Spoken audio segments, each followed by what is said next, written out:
bonjour à tous. Qu'est-ce qu'il y a? C'est moi, je suis dévastée. Je peux bien. J'ai appris hier que Bruno Le Maire avait quitté la politique.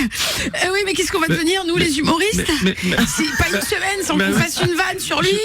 Tu vois, une panne d'inspiration comme ça, il nous suffisait de retranscrire ses propos. Puis c'était parti pour 20 minutes de rigolade.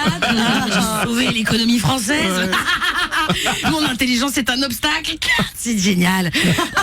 Nono, il nous sortait des inepties avec la régularité d'une machine à fourrer les saucisses. Vos bêtises, c'était de l'industriel, Nono, ça. Et jamais il nous a demandé un droit d'auteur. Jamais. Et voilà, c'est fini. Après 7 ans de bons et loyaux sévices rendus à la France. Ah là là, il part comme ça. Comme quoi, c'est pas les meilleurs qui partent en premier, hein. Parce que en matière d'économie, c'est un soulagement en revanche. Ouais, tellement que le 12 septembre, on devrait en faire un jour férié.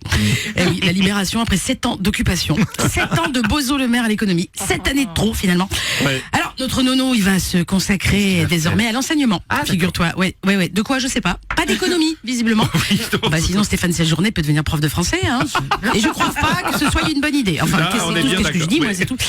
En outre, il n'est pas mauvais qu'en maths, hein, Bruno Le Maire. Non, il est aussi mauvais en géographie. Oui, parce qu'il avait quand même dit qu'il mettrait l'économie russe à genoux.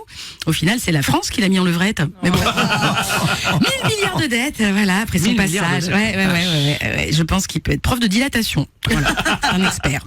Jeudi, ce fut donc un départ de Bercy en grande pompe pour Bruno Le Maire, alors qu'il aurait mérité un départ à coups de pompe. Et une bonne nouvelle n'arrive jamais seule finalement. Oui, je suis contente, Bruno. C'est la nouvelle feel good du week-end. L'électricité va baisser de 10%. Yeah. Ouais, mais en février seulement. Donc à Noël, offrez des piles. Après 2 ans de hausse, les tarifs réglementés de l'électricité vont enfin baisser. Enfin, quand je dis baisser, Bruno, c'est quoi en 2 ans, ils ont augmenté de 40%. C'est ça. Et 40 moins 10, même si t'es Bruno Le Maire, c'est-à-dire mauvais en calcul, tu le sens bien que quelque part on tend. Oui. J'allais dire tourloupe, mais bon, tout de suite vous pensez en cul. Voilà. Bon, en fait, c'est dû à un ralentissement de l'augmentation du coût de l'énergie. En gros, ça augmente moins que ce que ça devrait monter. Donc, voilà, on fait une économie sur l'argent qui aurait dû nous manquer. Vous me suivez? Non. L'inflation, elle est en dessous de 2%. Mais ça ne veut pas dire que les prix baissent. Mais non, ils ont monté de façon exponentielle pendant des mois à cause du Covid, de la guerre en Ukraine, du réchauffement climatique, d'un problème de signalisation, d'un incident voyageur et surtout des entreprises qui se sont gavées sur notre dos. Mais ça, il faut pas le dire. Non, faut pas le dire. Donc les prix, ils vont juste rester au même tarif et continuer de monter, mais plus lentement. Alors que nos salaires, eux, ils stagnent. Oui. Et si les prix ne reculent pas, mais continuent de monter lentement et que l'essence est moins chère cet hiver, mangez de l'essence.